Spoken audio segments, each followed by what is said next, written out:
Hi കൂട്ടുകാരെ, ഇന്നാണെങ്കിൽ ഞാൻ തക്കാളിയും മുരിങ്ങയ്ക്കയും പച്ചമുളകും ഇതൊന്ന് തേങ്ങ അരച്ച് പച്ചക്കറി മോഡലിൽ വെക്കാനാണ്. അപ്പോൾ നമ്മൾ അതിനായിട്ടെല്ലാം അരിഞ്ഞു ശകലം ഉപ്പോട്ടിട്ട് നമുക്കത് വേവിച്ചെടുക്കാം. ഇനി നമുക്കതിനുള്ള അരപ്പ് തയ്യാറാക്കണം. അതിനായിട്ട് മുറി തേങ്ങ പകുതി കുറച്ച് ചേർത്താൽ മതി.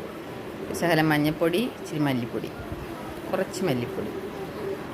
ഇനി ഒരു അത്യാവശ്യം പച്ചമുളകിന് എരിവുള്ളതാണെങ്കിൽ കുറച്ച് മുളക് പൊടി. ഒരുപാട് കളറൊന്നും വേണ്ട, നമുക്കിത് ഒഴിച്ച് കറി പോലെ കൂട്ടാൻ വേണ്ടിയാണല്ലോ. അപ്പം അതിട്ടു, ശകലം വെള്ളം ഒഴിച്ചു. ഇനി നമുക്കിതിനകത്തോട്ട് ചെറിയ ഉള്ളി 2-3 പൊളിച്ച് ചേർക്കണം. ചെറിയ ഉള്ളിയും കൂടെ നമുക്ക് പൊളിച്ച് ചേർക്കാം.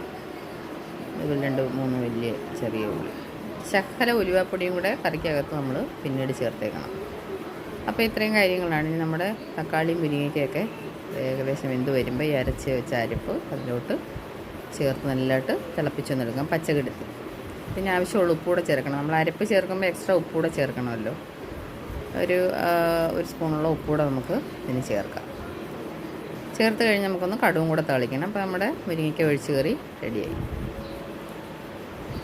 അപ്പോൾ അതിനായിട്ട് ഞാൻ ചെറിയ ഉള്ളി അരിഞ്ഞു വെച്ചു, കറിവേപ്പില, വറ്റൽമുളക്, എണ്ണ ഒഴിച്ചു, കടായി വെച്ചു, എണ്ണ ഒഴിച്ചു, കടുവിട്ടു, പൊട്ടി. ഇത് നാട്ടിലെ കൂട്ട് വലിയ കടുവാണേ, ഇവിടെയൊക്കെ ചെറിയ കടുവാണ് കിട്ടുന്നത്. പ്രാവശ്യം പ്രത്യേകം മാളിൽ പോയപ്പോൾ വാങ്ങിച്ചതാണ് വലിയ കടുവ. അപ്പോൾ ചെറിയ ഉള്ളി ഇട്ടു, കറിവേപ്പിലയും എല്ലാം ഇട്ട് നല്ലതായിട്ടൊന്ന് വറ്റൽമുളകൊക്കെ ഒന്ന് മൂത്ത് നല്ല മണം വരുമ്പോൾ നമുക്ക് ഇതിനകത്തോട്ട് താളിച്ചാൽ മതി.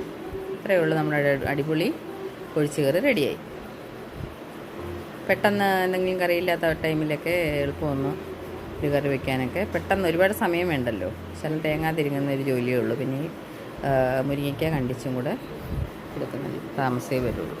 അപ്പോൾ നമ്മുടെ മുരിങ്ങയ്ക്ക ഒഴിച്ച് കറി റെഡിയായി. എല്ലാ കൂട്ടുകാരും ട്രൈ ചെയ്ത് നോക്കണം. അറിയാവുന്നവരാണെങ്കിൽ കമൻ്റ് ഇടണം. ഇത് ഞാൻ ഫോണ് കൈ പിടിച്ചിരിക്കുന്നത് കൊണ്ടാണ്. നീ ഫോണ് താത്ത് വെച്ചിട്ട് നല്ലതായിട്ട് എല്ലാം ചേർത്തിട്ടുണ്ട്. കണ്ടോ, നമ്മുടെ അടിപൊളി സ്വാദിഷ്ടമായ മുരിങ്ങയ്ക്ക, നല്ല അടിപൊളി മുരിങ്ങയ്ക്കയാണത് റെഡിയായിട്ടുണ്ട്. ഓക്കെ, ഞാൻ വേറൊരു വീഡിയോ ആയിട്ട് വരാം കൂട്ടുകാരെ. എല്ലാവരും എൻ്റെ വീഡിയോ കണ്ട് പ്രോത്സാഹിപ്പിക്കണം. Thank you.